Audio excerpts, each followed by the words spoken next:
They said she was too proud. They said she was sleeping around. But all she ever wanted was to build a better life for her children. She worked, she struggled, she prayed, until life itself gave up on her. This is the story of a woman who carried her whole family on her shoulders. And never stopped fighting, not even when her strength was gone. In a small town called Okpoko, there lived a woman named Amara. She wasn't rich, but she was strong. Before the sun rose, Amara was already awake, boiling water, cooking for her children, and setting out for the market with her small tray of goods. Her husband, Ifoni, once had a job. But after losing it, he never found his way again. He started drinking, morning, afternoon, night. While Amara worked to keep the family alive, he sat at the bar with friends, laughing, wasting away. Every coin Amara made, from selling palm oil, gari, and second-hand clothes, went into feeding her children, paying rent, and school fees. No matter how hard it was, she never complained. One evening, as she sat behind their small rented house, she looked into the distance and thought about her late father's land in the village. A land that had been empty for years, waiting for something. She whispered to herself, "If I can build even one room, my children will have peace." It wasn't about pride. It was about giving her children a place where no landlord could chase them out. When she told Ifoni, he laughed. "Where will you see money to build house? You can't even save for rent." But Amara smiled. She didn't argue. Inside her heart, she already knew she would make it happen. Months passed. Amara kept saving. Sometimes 500 Nigerian Nairas, sometimes 1,000 Nigerian Nairas, hidden in an old tin under her bed. But when Ifoni's brothers heard about her plans, they became angry. They gathered one evening at his house. "Brother, this your wife wants to disgrace you," one said. "She wants to build a house without telling you. Soon, she will control you." Another added. "We even heard she's getting money from one big man in town. Are you sure she's not a prostitute?" Ifoni's eyes widened. Without proof, he believed them. That night, he waited for Amara to return. When she entered the house, tired and dusty from the market, he shouted, "So it's true. You're sleeping around for money." Amara froze. Tears filled her eyes. "Is that what you think of me, Ifoni? After all I've done for you and these children?" But he didn't listen. He slapped her. Amara didn't fight back.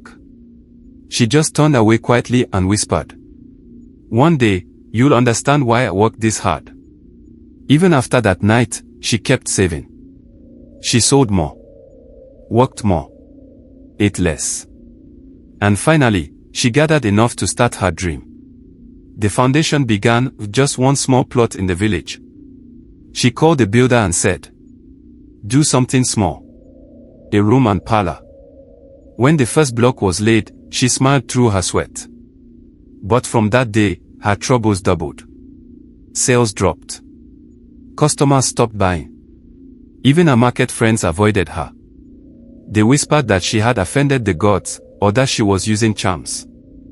The building stopped halfway. The foundation remained open, a reminder of her dream that seemed too heavy to finish. Then came the darkest night. It was around midnight when they heard the noise, shouting, gunshots, people running. Herdsmen attacked their community. Amara woke her children and ran into the bush. She carried the youngest on her back, held the others by hand, and ran barefoot through the cold night. By morning, everything was gone. Her shop, burnt. Her savings, lost. Even a half-built house, destroyed. She stood before the ashes and wept. But even in her pain, she said, "As long as I'm alive, I will start again." Amara started again, from nothing. She borrowed small money from a friend and went back to selling. This time, she traveled to far villages, walking miles under the sun, just to make little profit. People began to admire her again. They said, "That woman no dey tire." Even her husband's brothers were quiet. But deep down, they still hated her strength. Amara's children grew stronger too. They helped her in the market, carried loads, and stood by her side. Everything seemed to be getting better, slowly.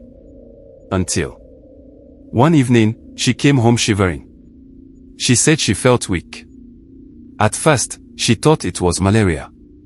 She took medicine, but it didn't help. Days passed, her body grew weaker. They took her to the hospital. The doctor said it was a serious infection, they needed money for treatment. But there was none.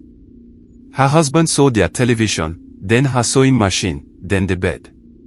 Still, it wasn't enough. Her children watched helplessly as their mother fought for her life. Amara smiled weakly and whispered, "Don't cry, one day, things will be better." Those were her last words. She died before sunrise, the same hour she used to wake up to hustle. Her death broke the family apart. The children stopped school. There was no food, no help, no future. Their father, filled with guilt and regret, drank even more until he too fell sick. He died months later. 3 children left alone. No house. No parents. Just memories and pain. Years later, people still talk about Amara. The woman who carried her family alone. The woman who fought, who dreamed, who built from nothing. She didn't die rich. She didn't finish her house.